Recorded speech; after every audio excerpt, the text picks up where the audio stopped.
నమస్తే, welcome to GX9 news. Andhra Pradesh sports authority ఆధ్వర్యంలో గిరిజన ప్రాంతాల్లో ఉన్న క్రీడాకారుల ప్రతిభను వెలికి తీసేందుకు ప్రత్యేకంగా ట్రైబల్ స్పోర్ట్స్ టాలెంట్ హంట్ కార్యక్రమాలు నిర్వహిస్తున్నట్లు sports authority director Kovvasu Jagadeeswari తెలిపారు. చేగుండపల్లిలో వారి కార్యాలయంలో GX9 న్యూస్తో ఆమె మాట్లాడారు. గిరిజన ప్రాంతాలైన పోలవరం జిల్లా రంపచోడవరం మరియు నంద్యాల జిల్లా సున్నిపేట గిరిజన పాఠశాలలో ఈ కార్యక్రమాలు ప్రత్యేకంగా నిర్వహిస్తున్నట్లు తెలిపారు. ఇలాంటి కార్యక్రమాలు ఏర్పాటు చేయడం ద్వారా మారుమూల ప్రాంతాల్లో ఉన్న గిరిజన క్రీడాకారుల ప్రతిభను వెలుగుతీసి వారికి శిక్షణ అందించడం, స్పోర్ట్స్ అకాడమీలు మరియు స్పోర్ట్స్ స్కూళ్లలో శిక్షణ అందించడం వంటి చర్యలు చేపడతామని అన్నారు. గ్రామీణ మరియు గిరిజన ప్రాంతాల్లో ప్రతిభావంతమైన క్రీడాకారులను గుర్తించి వారికి మెరుగైన శిక్షణ మరియు అవకాశాలు కల్పించడమే ఆంధ్రప్రదేశ్ క్రీడా ప్రాధికారిక సంస్థ లక్ష్యమని ఆమె పేర్కొన్నారు. అందరికీ నమస్కారం.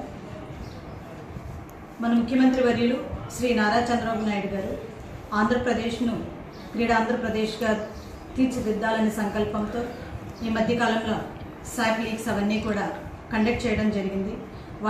వాళ్ళలోని టాలెంట్ని వెలికి తీయడమే దిశగా శాప్ ఎన్నో రకాలుగా ఈవెంట్స్ కండక్ట్ చేయడం జరిగింది. ఈ మధ్యకాలం మనం చూసుకున్నట్టయితే ఎమ్మెల్యే ఎమ్మెల్సీస్ శాప్ లీగ్స్ కానివ్వండి, ఇవన్నీ కూడా క్రీడాకారులని గుర్తించి అలాగే వాళ్ళకి ఎంకరేజ్మెంట్ ఇచ్చే ఇదిగా ఈవెంట్స్ అన్నీ కూడా కండక్ట్ చేయడం జరిగింది.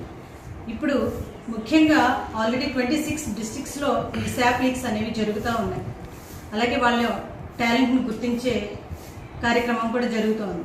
ముఖ్యంగా ట్రైబల్ ఏరియాస్కి వేరే ప్లేన్ ఏరియాస్లో పోల్చుకుంటే ట్రైబల్ ఏరియాస్కి ముఖ్యంగా వీళ్ళకి బస్సు సదుపాయం కానీ రోడ్డు కనెక్టివిటీ అయితేనేమి కానీ ఫోన్ కనెక్షన్ కానీ ఇవన్నీ కూడా దూరమై వీళ్ళకి సరైన మెసేజ్ అందకపోవడం వల్ల టాలెంట్ హంట్ అనే కార్యక్రమం శాప్ ప్రవేశపెట్టడం జరిగింది. ఈ నెల 16-17 తారీఖుల్లో పోలవరం జిల్లా రంపచోడవరం మండలంలో APTWRS స్కూల్లో 7 డిసిప్లిన్స్ సంబంధించిన ఈ టాలెంట్ హంట్ అనే కార్యక్రమం జరుగుతూ ఉంది.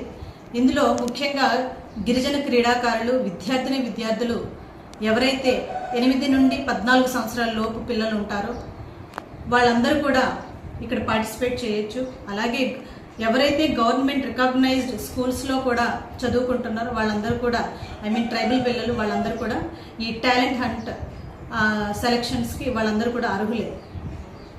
ఈ ప్రతి ఒక్క క్రీడాకారిణి ఈ మంచి అవకాశం ఉపయోగించుకోవాలని కోరుకుంటున్నాం. అలాగే వచ్చే నెల ఏప్రిల్ 10-11 కూడా నంద్యాల డిస్టిక్ సున్నిపేటలో కూడా APTWRS గర్ల్స్ స్కూల్లో కూడా ఈ టాలెంట్ హంట్ అనే కార్యక్రమం జరుగుతుంది.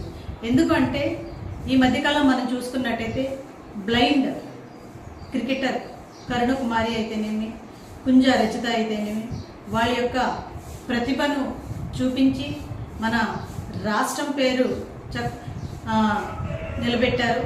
అలాగే వాళ్ళకి ప్రభుత్వం ప్రోత్సాహం అందించడం కూడా జరిగింది. కాబట్టి ఈ యొక్క మంచి అవకాశం ప్రతి క్రీడాకారిణి ఉపయోగించుకోవాలి. ఈ క్రీడల వల్ల ఏంటంటే వీళ్ళకి కడప స్కూల్లో స్పోర్ట్స్ స్కూల్లో అడ్మిషన్ దొరుకుతుంది ఒకటి. నెక్స్ట్ వచ్చేసి వీళ్ళు స్టేట్ మీట్లో కూడా